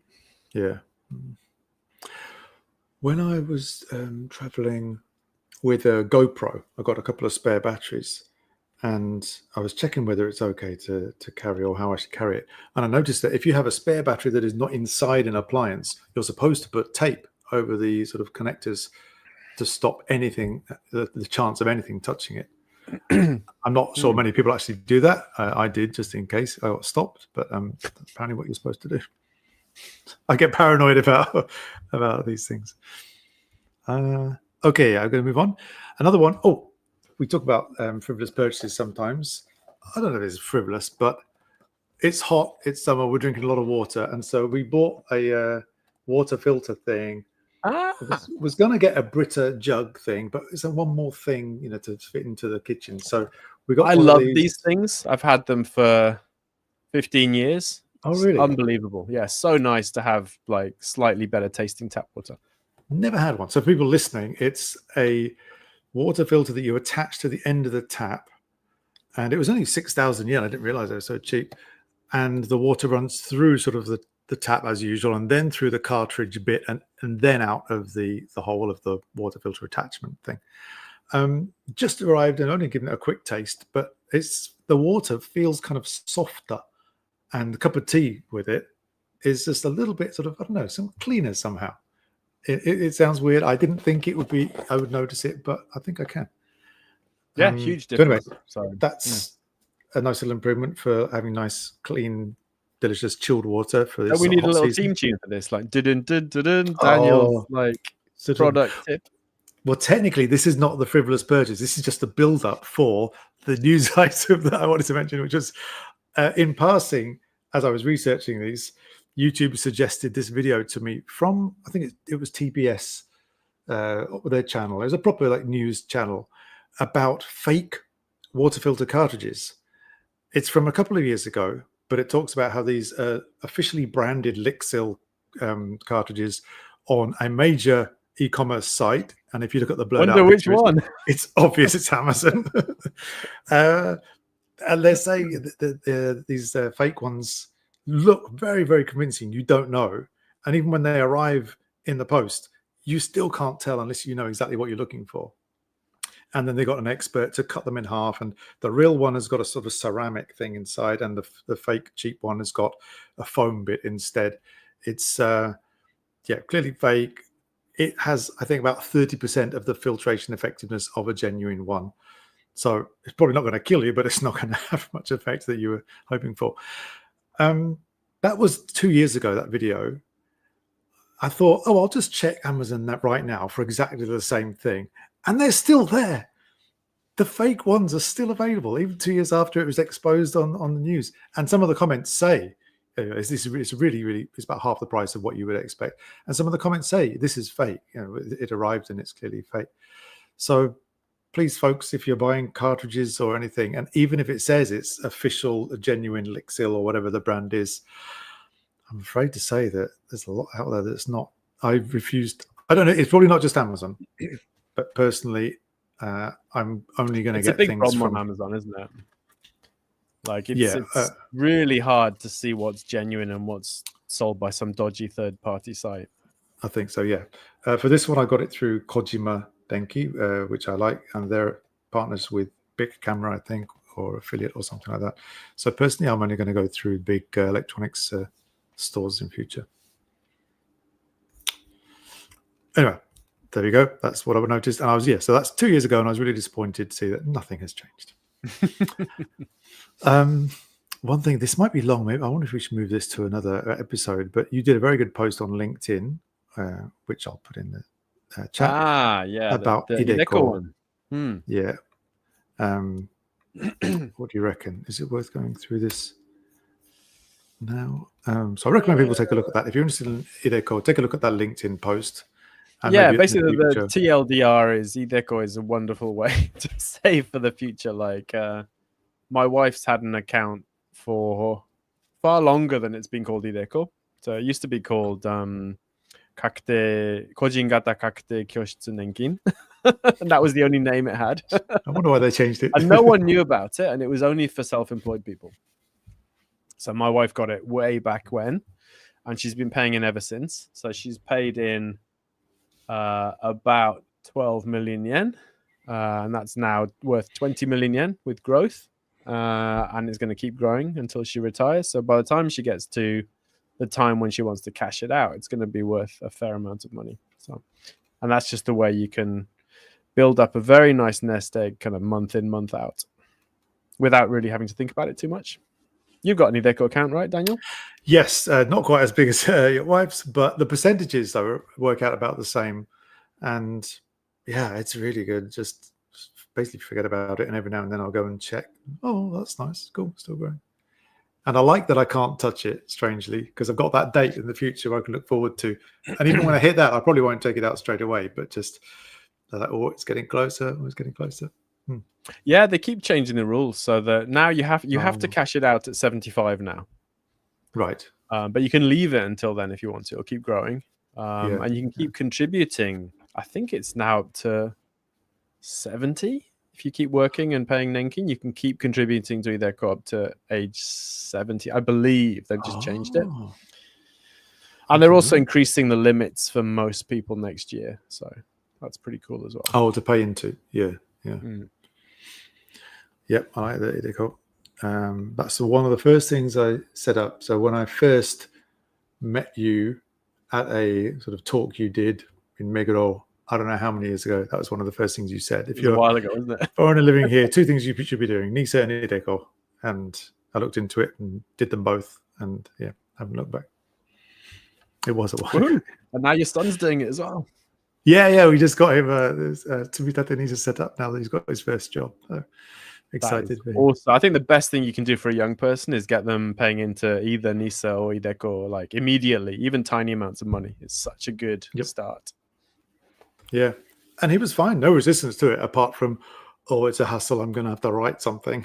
The actual concept of it is fine. It's I'm going to have to do something. So do the paperwork. We sat down together. I'll do it with you. I'll hold your hand. And it wasn't so bad. Yeah. Right. That's pretty much all we have for news and topics. We have a media section, and I just wanted to mention this little short documentary on YouTube that I stumbled across. It's sticking with the British theme. It's from, I don't know if it's BBC, but some British channel that covered a small town in Wales, part of the United Kingdom, this town is very good at protecting their high street and keeping it full of individual little shops. They even protested when Tesco, a supermarket chain, tried to build a store, and the inhabitants protested, and Tesco gave up. So they do not have a chain supermarket in their town, full of little independent shops, which is nice, but they're really frustrated that they have to pay their corporate tax, and then the big chains do not have to, or they find ways to get around it. One of the comments from one of the coffee shop owners in the video was one of his waitresses pays more tax per year than Facebook UK does. I think Facebook UK had paid £5,000 for the year. This is several years ago. How had they been able to do that when surely they must be making more money? Similarly, Cafe Nero, which is a chain like Starbucks and Costa Coffee and stuff, had apparently at that point made a loss for 9 consecutive years in the UK, but was still going. Why would you run a company for 9 years without making a profit? And it's because they technically have been making a loss, so they don't have to pay tax on their earnings. And they investigated this. Turns out they have offices in the Isle of Man or some kind of tax-exempt place. And the British government tried to sort of close that loophole, but instead now you can do a thing called the Dutch sandwich, where you will pay some money. That sounds really dodgy. It's legal, or it was legal at the time of the documentary about 8 or 9 years ago. You pay, your company will pay some money to this Dutch holding company that will then pay money into the Isle of Man, I think, or is it the other way around? I don't know. At some point, you don't have to pay any tax if you're a company in the UK. So they tried to do a similar thing. They set up like a town society thing, or a company basically representing each of the individual shops in this town. And they did the same thing. They set up an Isle of Man address, a Netherlands address, and they tried. Well, they were just they didn't actually get audited whilst the documentary was being recorded, but they managed to set it all up. And so I assumed that it all worked well after that. They went to see the tax office, and the tax office said, if this happens, at some point we will have arguments with you about whether you can do this or not. But that's going to be, and the tax office said it's probably going to be 3 or 4 years in the future by the time anything actually happens with this. So whether they're still waiting, I don't know. Their whole point was they want to do this to get the law changed. Obviously, this is very UK focused, it's not Japan focused. But if you're interested in finance at all and taxes and stuff, I just found the whole thing really interesting with this small town trying to almost like stand up against the big. Sounds really good. Yeah. It was very well filmed, very easy to watch. Yeah. Nothing to do with Japan, but if you're finance related and interesting. So that's my media recommendation. I'm hogging this. I was going to put my immigration channel in there, but yeah, we've already done that. Of course. Okay. Yeah. I'm hogging the spotlight here because I'm going to move on to Daniel's money tip, which is right now. This one is a nice, easy one for anybody who has to pay for electricity or has to pay for a mobile phone, which I'm guessing is pretty much everybody watching. I've done this in the past with electricity, and I did it just a couple of months ago with the phone bill. And that is phoning up and asking if I can be on a better plan. That's the tip. I've actually put it into practice. We have a family shared plan, and our son was pushing the limit every time. We'd have to pay extra to get an extra couple of gigabytes or whatever, because he'd go over the limit with his TikTok or whatever. His TikToks, his Twitters and things. It's something that the kids use. And so it's like, okay, this is getting ridiculous. I go to the website and it's all, we got this plan, we got that plan, and I don't know, but is that relevant for my actual situation? You know, we've got Oba-chan as well, my wife's mother on the plan as well. So what's the best for me? Why don't I just call them? And it was so good. I didn't have to wait. I spoke to somebody, a very nice lady, for about half an hour or so. She's got enough time to answer all my questions. And she's looked at my usage and said, okay, based on your usage, you want to move to our Giga plan. And then you can set individual sort of limits for each person. And that would be more efficient for you overall. You'd probably save money. Okay, is it complicated to do? No, you need to go to this page on the website. And I said, okay, 1 minute. I've got the computer here. Can you walk me through it? And she did. She said, okay, can you see the blue button on the right? Yes, right. Click that, type this. She walked me through. I switched to this plan. That was back in May. And so now we've had a full month where I've got the bill now for June, and I can compare it with June of last year when I was on the old plan. Last year, we paid 10,400 yen-ish for June last year. For how many people? 5 people. But then Oba-chan doesn't do much phoning, and the other one is Oba-chan's iPad, and she doesn't do much iPadding either. So those are pretty low. It's basically me and my wife. And but then you still have to pay the fee for everyone's SIM card. But once you've sort of paid that, it's pretty low. This is with IIJ Mio, by the way. I've been very happy with them. It was just the limit that was getting frustrating. So we now are on a Giga. They call it their Giga plan. We have bigger limits for each person that needs it. And the fee for June this year, last month, was just over 5,000 yen. So almost exactly half what it was a year ago on the old plan. Just because I phoned up and said, is there a better plan that we can be on? And that's a monthly saving going forward. It is, yeah. Roughly, yeah, it's very nice. It's passive income. Basically. Yes, that's true. Yeah, which you don't have to pay tax on because it's a saving. Yes. So I've done this before with electricity as well. Several years ago, I was trying to work it out, and I phoned them up And again, very, very helpful. They don't want to lose you as a customer. So, and they've got all your past usage. They know exactly what their plans are, so they can advise you very, very well. At that point, they said I was really sort of on the limit. If you stick with the B plan, it's not going to be much different to if you move to the C plan based on your existing usage. So might as well just stay where you are. But in both cases, very helpful. And yeah, they're not trying to pull the wool over your eyes because they don't want to lose you as a customer. And in my experience, they're happy to help you save money. Do it, folks. Call them. Electricity, mobile phone. Am I on the best plan? If not, what should I do? And then sticking with the electricity theme, I have got this little gadget thing, which I've mentioned before. It's the Elper Eco Keeper EC05EB, which you plug it into the wall and then plug an appliance into this, and it will tell you how much electricity the thing is actually using. And occasionally I do this to monitor usage of the kettle or whatever. In this hot weather, we've got a couple of fans. I bought a DC fan because the online page said that it's more energy efficient and quieter and stuff like that. And so, right, let's test it. It was more expensive, about, I think, 3,000 or 4,000 yen more expensive. And it is cheaper in terms of how much electricity it uses. It uses less electricity, but I sort of multiplied that by so many hours and so many days and worked out what if I had these fans running 24 hours a day for the whole of July and August when it's really hot. So non-stop July and August, running these two fans, DC and AC, same brand, at roughly the same speed. And this is the result.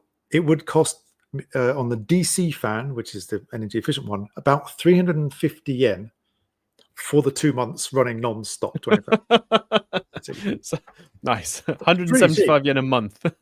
Yeah, that's really good compared to AC air conditioning. The AC version, this is not AC air conditioning, this is AC electricity, alternating current electricity. That worked out at about 850 yen non-stop on a medium setting for 2 months. So about yes, 11 yen a day. Yes. For the expensive one. Yes. So yes, the website was correct in saying it's more energy efficient, but you're going to have to run it a lot for at least 3 or 4 years to actually get that benefit, because the DC one just costs more to buy in the first place. So my sort of summary is, don't buy a DC fan thinking that you're going to save money, because you probably won't do. I have a DC fan.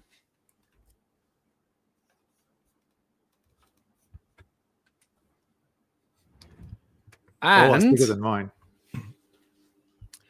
It's cordless. No wires. So it's got a battery in it. It can run on batteries for about 6 hours, I think. So I was thinking about taking this on the train with me.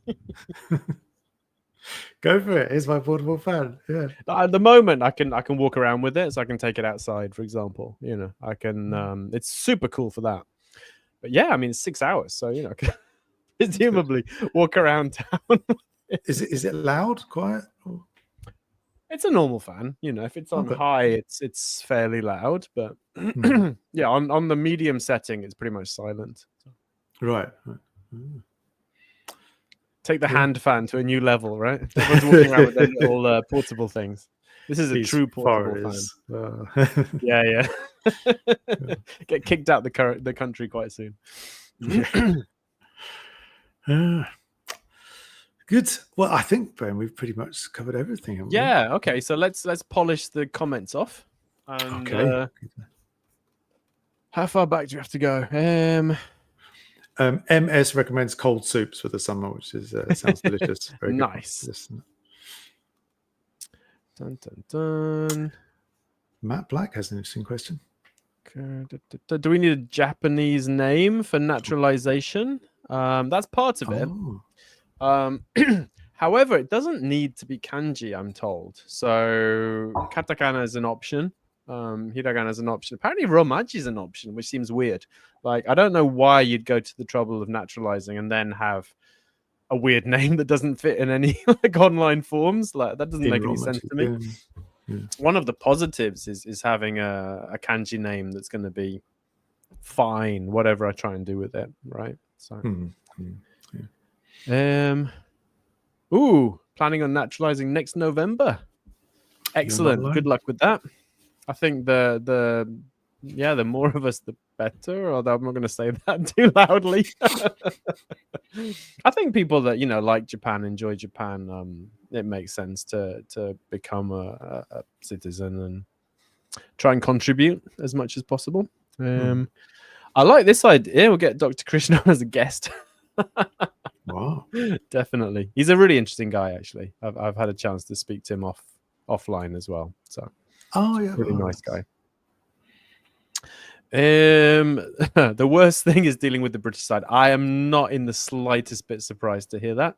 Fortunately, I already have all the paperwork. I think I've got all the certificates and things. So you need birth certificates for your entire family.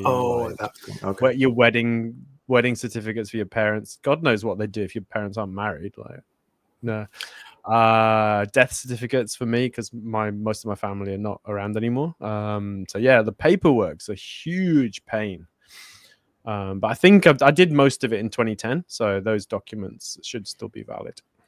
So you only need to, from your original passport nationality side, you only need to request documents. You don't actually need to ask for approval or submit anything. Oh no.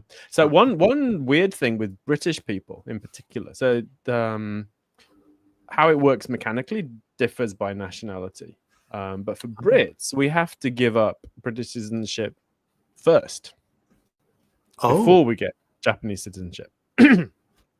So you renounce that through the embassy. You renounce your British citizenship. And then if your application is successful, you get Japanese citizenship. If it's unsuccessful, you get your British one back. Because you're not allowed to become stateless. Yeah.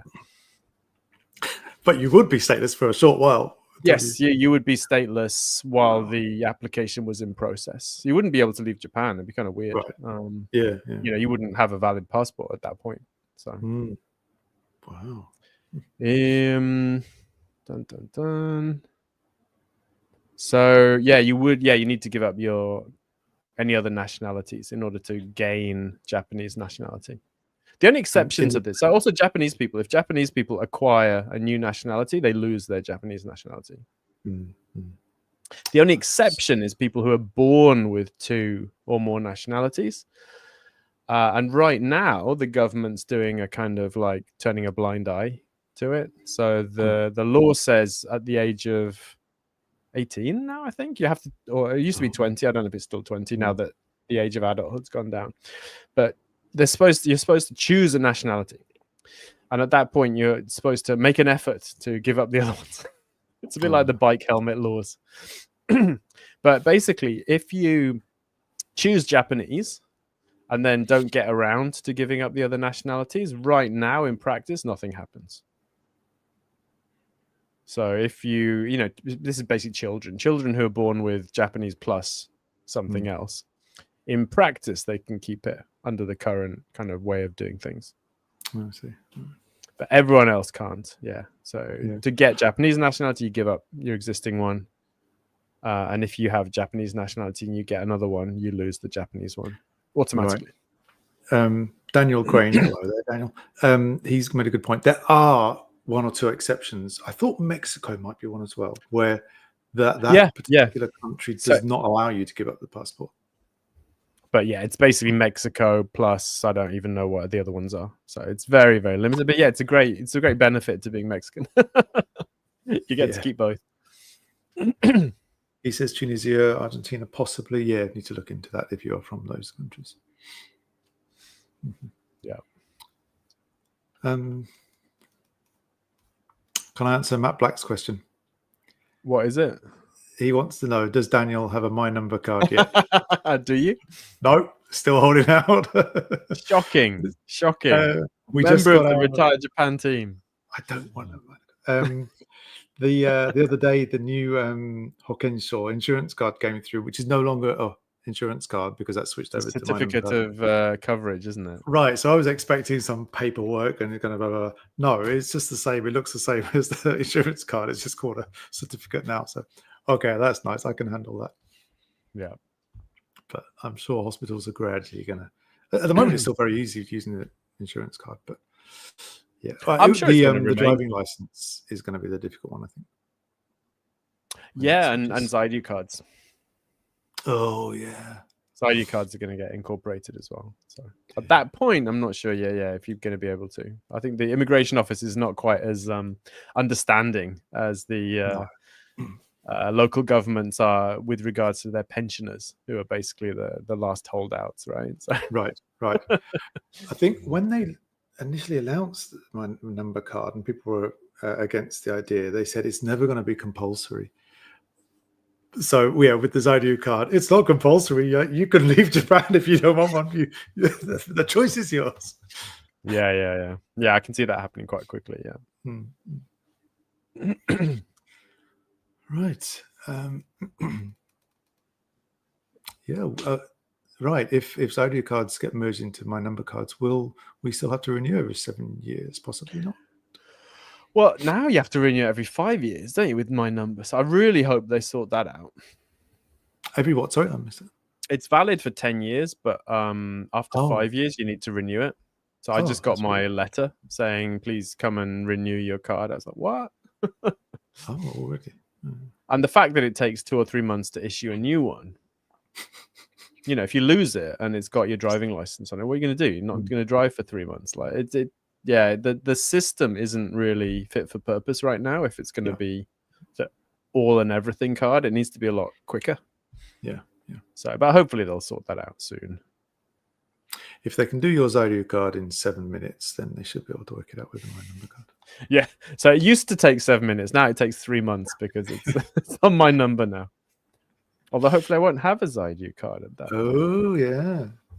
True. So yeah, I'm hoping to get this done before I need to get a new UK passport, which I think is 2027. So. Oh, okay. Yeah. The clock is ticking. Save £100 or whatever it is now. Yeah, exactly. Yeah. Well, the forum. Do we have anything? We don't. Updates? No. I think we're good. Just remind people to go and check it out. Let me drop. Next and final episode. So the final Retired Japan TV episode of season 3 will be next month on August 27th. Okay. And then we will take a break, as we do every year. Hopefully, we'll be back in November. Mm-hmm. If we decide to do season 4, we'll see how it goes. Right. So I'm just looking at a couple of questions that have jumped in at the last minute. Tom Hanks in the terminal. Yes, good film. SEMA had to renew their card because they moved and filled in the My Number card thing and got it the same day at the City Hall. Maybe it depends on the office that is doing the renewal then. It would be really nice if they were getting quicker. I'll see how it goes. Yeah, I've got to renew mine soon, I think. I need to find that letter and go and renew it. So I'll probably report back on how that went. Mm-hmm. If you have permanent residencies, you need to get the My Number card updated. I have no idea. No. So the issue here, there is an issue where if you have a visa, your My Number card runs out on the same day as your visa, which is really obnoxious if you have a 1-year visa.